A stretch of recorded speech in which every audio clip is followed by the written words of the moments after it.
Forgotten username recovery failed on Empower app fix. If you're stuck trying to recover your Empower app username, you're not alone. Most people get this wrong because Empower now primarily uses your registered email or phone number for account access, rather than traditional usernames. The surprising truth is that focusing on usernames will often lead nowhere. Here's the step-by-step fix. Step 1. Open the Empower app and tap Forgot Username. Enter the email address or phone number linked to your account. This is the fastest way for Empower to identify your account. Step 2. If you no longer have access to that email or phone number, you'll need to verify your identity. Gather details like your full name, date of birth, and any account-specific information. Empower uses this information to ensure only the rightful owner can regain access. Step 3. After verification, you may be prompted to reset your password.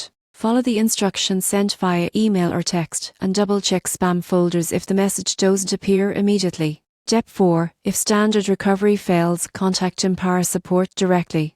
Explain that username recovery attempts failed and provide the required details. Their team will securely guide you through the recovery process. Many users mistakenly think losing a username locks them out forever. In reality, Empower shifted to email and phone-based lock-in to enhance security and simplify account access. By following these steps, you'll regain access quickly and securely. Focus on your registered email or phone, verify your identity when needed, and you'll be back managing your finances and tracking your spending without hassle.